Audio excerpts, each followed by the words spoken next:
What is up everybody and welcome back to my channel. If you haven't subscribed to my channel, be sure to smash that subscribe button and join the fam. So the topic of today's video is Kingdom chapter 569 review titled Baggio's Oath.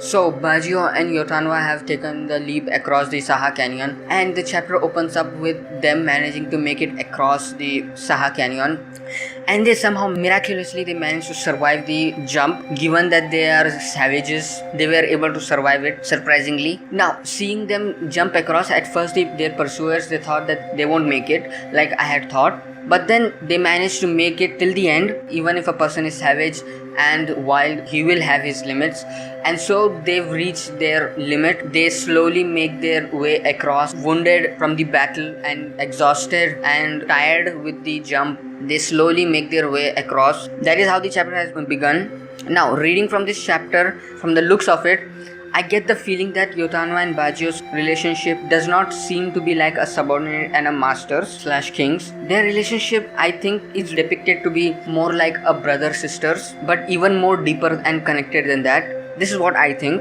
with Baggio being the older brother who always comes to help Yotanwa in her most desperate times of needs. And here information is told about that how each and every battle of the mountain tribes against enemies who outnumber them, their fights have always ended up being a close one, and most of them had Yotanwa and Baggio end up all alone in deep midst of enemy territory. Now if you look at this, what a person will think is that Yotanwa sucks at leadership and she has no sense of leadership qualities.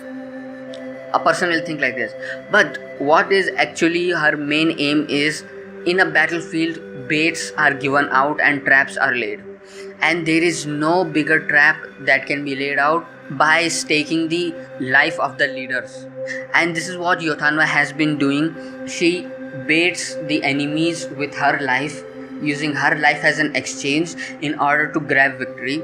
This is how they won against the other tribes, and this is the supreme decoy strategy that any army can ever use. Their fight with the Dawn tribe, with the Three Eye tribes, the Tashi tribe, the Kume tribe, the Mera tribe, they've all been a close one, and most of them have been won just like this. This is what hints have been laid out in the dialogues. Now the both of them are at their last stand, and they fight for one last time against their pursuers, who are the trackers of the King of Kwangrong. Meanwhile, the King of Kwangrong and the Zhao commander, they head out to have the heads of Yotanwa and Baggio.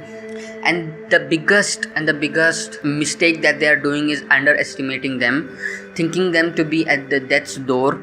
But what they are actually doing is they are raising hell at the place they are. Yotanwa and Baggio fighting till their last breath. Technically not last breath, because they haven't died. As they continue fighting, Yotanwa is knocked out unconscious and Baggio gets overpowered.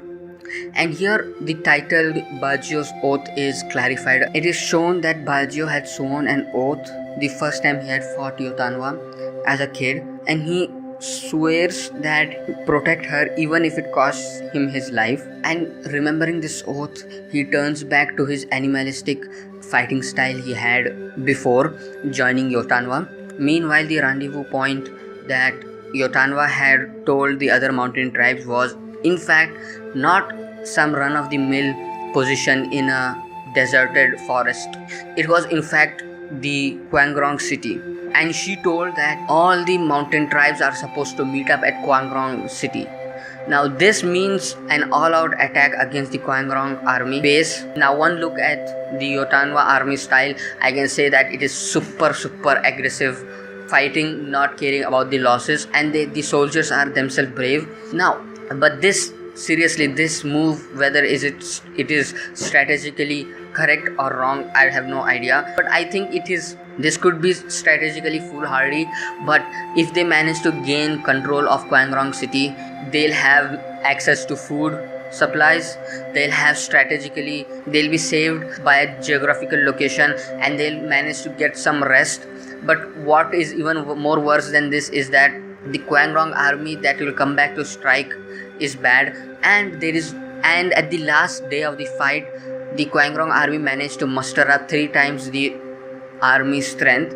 Now based on this, it could be possible that they have even more soldiers stationed at the Kwangrong city. Now if that happens, the mountain army will be annihilated. But Kwangrong army has one flaw, and that flaw is that the king is underestimating the mountain tribe. From the first time that the Kwangrong army faced against the mountain tribes, he had underestimated them, and I think that this underestimation could lead to the fall of the Kwangrong army. That is all for this video. Thanks for watching, and I hope you guys liked it. And if you did, be sure to hit that like button and subscribe to my channel for more manga reviews, and comment down what you think about my reviews, and comment down what you think about Kingdom 569. Thanks for watching, and hope you guys have an amazing day ahead of you. Until later, my manga fans, bye.